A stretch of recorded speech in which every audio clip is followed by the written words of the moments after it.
সুপ্রিয় দর্শক শ্রোতা, আবারও যুদ্ধবিরতি ভেঙে ইরান, যুক্তরাষ্ট্র এবং ইসরায়েলের মধ্যে পাল্টাপাল্টি হামলা শুরু হয়ে গিয়েছে। ইতিমধ্যে মার্কিন যুক্তরাষ্ট্র ইরানে হামলা চালিয়েছে, মার্কিন যুদ্ধবিমান, গুলি এবং ড্রোন প্রবর্তিত দাবি করেছে আইআরজিসি এবং কঠোর জবাব দেওয়ার হুঁশিয়ারি দিয়েছে ইরান। ইরানের প্রক্সি বাহিনী হিজবুল্লাহ মার্কিন যুক্তরাষ্ট্রের অবৈধ সন্তান ইসরায়েলে ভয়াবহ হামলা চালিয়েছে। ইরানের কি এই হামলার জবাবে মার্কিন ঘাঁটিতে হামলা চালানো উচিত? এই সম্পর্কে আপনার মতবাদ কমেন্টস বক্সে লিখে জানান এবং শুরুতেই থাকবে সংবাদ শিরোনাম বিস্তারিত। মার্কিন পঞ্চম নৌবহর কেন্দ্রে আইআরজিসির ক্ষেপণাস্ত্র ও ড্রোন হামলা। আরো বিস্তারিত জানিয়ে দিব। ইরানের হামলায় কুয়েত বিমানবন্দর ক্ষতিগ্রস্ত, ফ্লাইট চলাচল বন্ধ। এদিকে লেবানন ইসরায়েল যুদ্ধবিরতির লজ্জাজনক বলে নাকচ করল হিজবুল্লাহ। মণিপুরে আবার জঙ্গি হামলা, নিহত ৩। আরো থাকছে যুদ্ধের পর প্রথম রিপোর্ট, ইরানের মজুদ ইউরেনিয়ামের হদিস পাচ্ছে না আইএইএ। মধ্যপ্রাচ্যের 14 দেশে নতুন সতর্কতা জারি করলো যুক্তরাষ্ট্র। হামলা করতে আমরা ইরানকে উস্কে দিয়েছিলাম, ট্রাম্পের সরল স্বীকারোক্তি।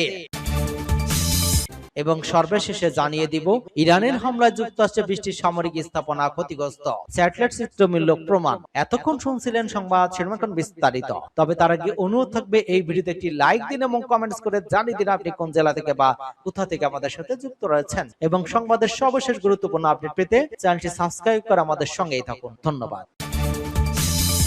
মার্কিন পঞ্চম নৌবহর কেন্দ্রে আইআরজিসির ক্ষেপণাস্ত্র এবং ড্রোন হামলা।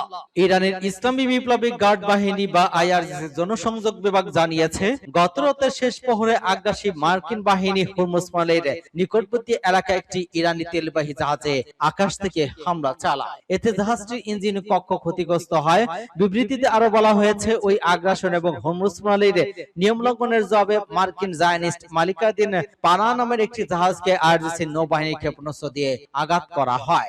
পরবর্তী মার্কিন বাহিনী আবারও আগ্রাসন চালিয়ে কিসমুম দ্বীপের দক্ষিণে অবস্থিত আইআরজিসির একটি যোগাযোগ টাওয়ারে আকাশ থেকে হামলা করে। এর জবাবে ওই অঞ্চলের একটি দেশে অবস্থিত তাদের বিমান এবং হেলিকপ্টার ঘাঁটি এবং মার্কিন পঞ্চম নৌবহর কেন্দ্রে আইআরজিসি মহাকাশ এবং ক্ষেপণাস্ত্র বাহিনী ক্ষেপণাস্ত্র এবং ড্রোন দিয়ে হামলা চালায়। আইআরজিসি আরো বলেছে, এর আগেই আমরা সতর্কে পড়েছিলাম যে কোনো আগ্রাসন হলে তার জবাব হবে ভিন্নধর্মী এবং আরো কঠোর। আমরা সেই অনুযায়ী পদক্ষেপ নিয়েছি। এর জবাবগুলো শিক্ষণীয় হওয়া উচিত। আমরা আবারও সতর্ক করছি, হরমুজ প্রণালীর নিরাপত্তা বিঘ্নিত হওয়ার চেষ্টা করলে আগ্রাসী মার্কিন বাহিনীকে কঠোর মূল্য দিতে হবে। ইরানের হামলায় কুয়েত বিমানবন্দর ক্ষতিগ্রস্ত, ফ্লাইট চলাচল বন্ধ। কুয়েত আন্তর্জাতিক বিমানবন্দর ইরানের ড্রোন এবং ক্ষেপণাস্ত্র হামলায় বড় ধরনের ক্ষয়ক্ষতি হয়েছে। এই ঘটনায় একজন নিহত এবং আরো কয়েকজন আহত হয়েছেন বলে জানিয়েছেন কুয়েতের সামরিক বাহিনী। কুয়েত নিউজ এজেন্সি এবং রয়টার্সের বরাদ্দে জানা গিয়েছে, হামলার পর পরিস্থিতি বিবেচনায় নিয়ে কুয়েতের বেসামরিক বিমান চলাচল কর্তৃপক্ষ বিমানবন্দরের সব ধরনের ফ্লাইট চলাচল অনির্দিষ্টকালের জন্য স্থগিত ঘোষণা করেছে। একই সঙ্গে যেসব ফ্লাইট কুয়েতের উদ্দেশ্যে আসছিল সেগুলিকে অন্য বিমান বন্দর অবতরণ করার নির্দেশ দেওয়া হয়েছে। কর্তৃপক্ষ আরো জানিয়েছে, হামলা বিমানবন্দর টার্মিনাল 1 ভবন মারাত্মকভাবে ক্ষতিগ্রস্ত হয়েছে।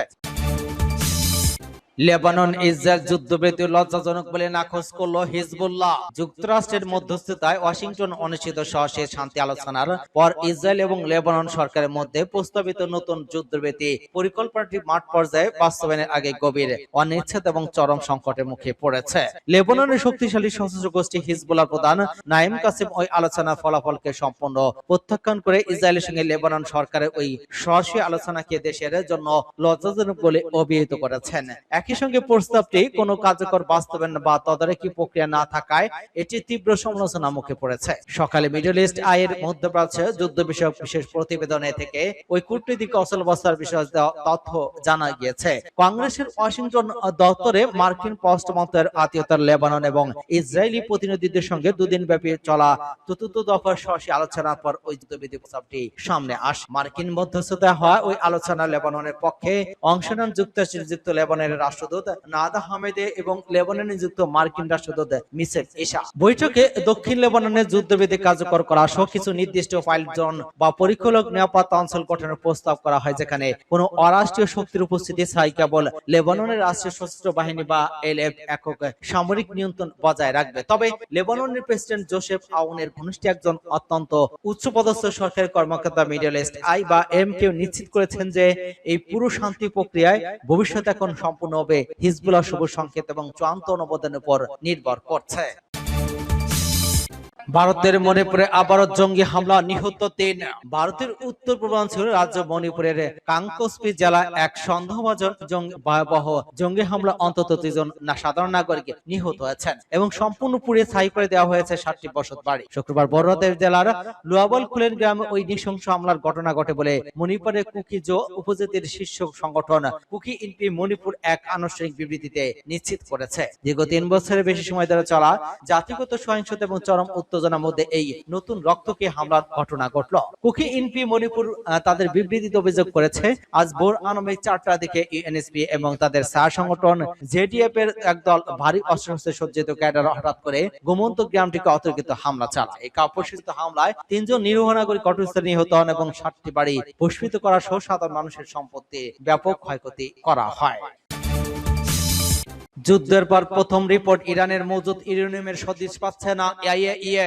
যুক্তরাষ্ট্র এবং ইসরায়েলের সামরিক হামলার কয়েক মাস পরেও ইরানের পরমাণু কর্মসূচির মূল্যায়নের উল্লেখযোগ্য কোনো পরিবর্তন পায়নি জাতিসংঘের পরমাণু তদারকি সংস্থা আন্তর্জাতিক পরমাণু শক্তি সংস্থা আইএইএ সদস্য রাষ্ট্রগুলোর কাছে পাঠানো সংস্থাটির সর্বশেষ গোপন প্রতিবেদনে এই তথ্য উঠে এসেছে। গত ফেব্রুয়ারি শেষের দিকে যুক্তরাষ্ট্র এবং ইসরায়েল ইরানের বিরুদ্ধে বিমান হামলা শুরুর পর এটি ইরানের পরমাণু কর্মসূচি নিয়ে আইএইএ এর প্রথম পূর্ণাঙ্গ প্রতিবেদনটি সংস্থাটি আবারও তেহরানের কাছে সমৃদ্ধ ইউরেনিয়ামের মজুদের অবস্থান সম্পর্কে আখ্যা দিয়েছে এবং এর একটি অংশের হিসাব প্রায় ১ বছর ধরে পাওয়া যাচ্ছে না।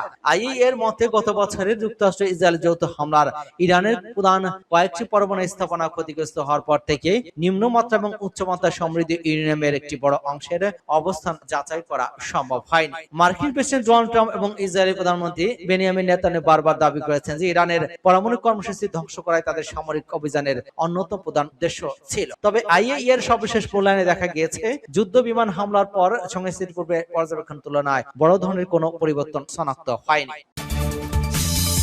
মধ্যপ্রাচ্যের ১৪ দেশের নতুন সতর্কতা জারি করল যুক্তরাষ্ট্র।